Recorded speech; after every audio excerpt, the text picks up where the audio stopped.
Welcome to టీ18 news. మన channel మరణిస్తాం. రామగుండం మున్సిపల్ కార్పొరేషన్ పరిధి స్థానిక 44వ డివిజన్ రమేష్ నగర్ సెంటర్లో మంగళవారం ఏర్పాటు చేసిన కార్యక్రమంలో రామగుండం ఎమ్మెల్యే మక్కాన్ సింగ్, రాజ్ ఠాకూర్, నగర mayor Bangi Anil Kumar, municipal commissioner Srikanth, వివిధ డివిజన్ల కార్పొరేటర్లు, కాంగ్రెస్ పార్టీ నాయకులు పాల్గొని ప్రత్యేక అభివృద్ధి నిధులతో రామగుండం కార్పొరేషన్ పరిధిలోని అన్ని డివిజన్ల అభివృద్ధికై కొబ్బరికాయ కొట్టి పనులకు శంకుస్థాపన చేశారు. ఈ సందర్భంగా ఎమ్మెల్యే మాట్లాడుతూ పెద్దపల్లి జిల్లా గోదావరికని రమేష్ నగర్ చౌరస్తాలో హెచ్డిఎఫ్ నిధులు 8 లక్షలతో చేపడుతున్న అభివృద్ధి పనులను మంగళవారం ఆయన శంకుస్థాపన చేశారు. రహదారులు, మురుగు కాలువల నిర్మాణ పనులను ప్రారంభించారు. CM Revanth Reddy, deputy CM బట్టి విక్రమార్క, మంత్రి శ్రీధర్ బాబు సహకారంతో హెచ్డిఎఫ్, డిఎంఎస్టీసీఎస్ఆర్ నిధులతో నియోజకవర్గాన్ని అన్ని రంగాల్లో అభివృద్ధి చేసేందుకు కార్యాచరణ ప్రణాళిక రూపొందిస్తామని ఎమ్మెల్యే రాజ్ ఠాకూర్ అన్నారు.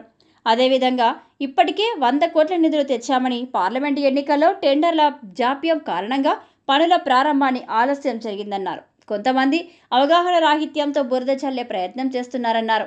ఈ కార్యక్రమంలో mayor doctor Bangi Anil Kumar, municipal commissioner Srikanth, Congress party senior నాయకులు, కార్పొరేటర్లు, వివిధ విభాగాల అధ్యక్షులు, ప్రజలు తదితరులు పాల్గొన్నారు.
సంబంధించిన నిధుల ద్వారా దాదాపు 80 లక్షల వర్క్స్, రోడ్లు, డ్రైనేజీలకు సంబంధించిన కార్యక్రమాన్ని ఈరోజు రమేష్ నగర్ చౌరస్తాలో ప్రారంభించడం జరిగింది.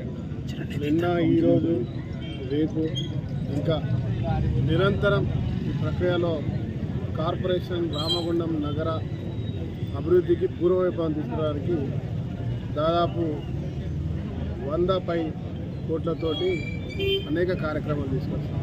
దీంట్లో హెచ్డిఎఫ్ ఫ్రంట్, అదే మాదిరిగా టీఎఫ్ఐడిసి, తర్వాత డిఎంఎఫ్టి, అదే మాదిరిగా సిఎస్ఆర్, సింగరేణి.